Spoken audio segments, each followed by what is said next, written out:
para el director. Usted acaba de mencionar que a sus hijas les gusta El último maestro del aire.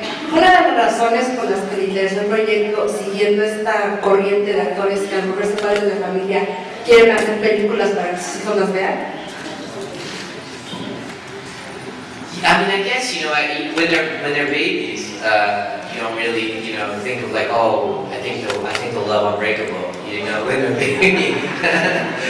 And then suddenly they're 7 years old, 8 years old, and you're talking to them and they're telling you what they like and who they don't like and what their interests are. They want to be this, they want to be a piano player, they want to be that. And you can't help change, I mean, as a human being, and that your interests change that way, and they become more parental, and you take that into account. I mean, I actually wrote Stuart Little for our first child, who was just being born at the time, kind of hoping one day she would watch the movie. But what's really ironic about it, I'm getting off the subject a little bit, but it's interesting. I wrote a movie about a little mouse that gets adopted into a family and then becomes part of the family. And then, like a month ago, my youngest daughter, who we adopted, watched Stuart Little.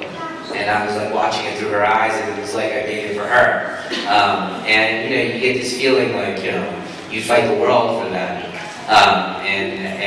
So it's just an intoxicating thing, you know. They have me wrapped around their finger, basically, is what I'm saying.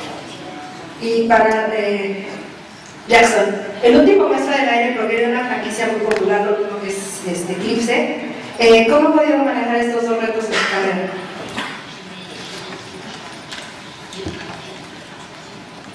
I'm sorry, can you clarify?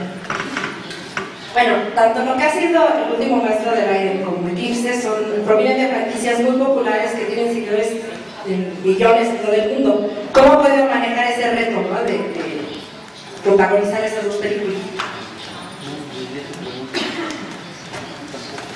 Well, it's definitely interesting going, you know, whenever I did the Twilight movies, bringing a literary character to life, kind of becoming the face of the character and trying to embody everything within the books, within this character. And it's there's definitely it's a balancing act. It's, you know, it's being as true to the books, as true to the character as possible, yet at the same time I have to breathe my own life into the character. It has to come from me. And I have to make it as real as possible for myself in the moment. And I feel the same way about The Last Airbender. It's an undertaking where you want to respect the original reason why people fell in love with the cartoon, the animated series, but you also have to, you know, adapt it to a live-action format. Like Matt was talking about earlier, if we left all the slapstick, vaudevillian stuff, where it's like, you know, like too much, too crazy, over the top, it just doesn't work. Because you can't take me seriously right now, can you? Because I just right? So it's one of those things, you know, you have to make the call, you have to make the choices. And but with these long-form franchise films, what you're able to do is you're able to add these textures and add these layers over the course of years, as opposed to just, you know, one film that comes out 1 year, it goes to DVD, and is, you know, on the video shelf or on your shelf at home.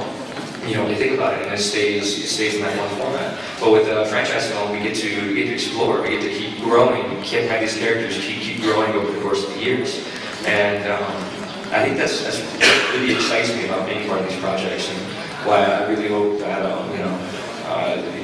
the audiences who come out and have shown so much support and so such love for The Last Airbender, and as we continue to release it around the world, we get more and more lovely audience members who just love this film, and then we'll be able to make the next two and show you the constant character growth of these characters.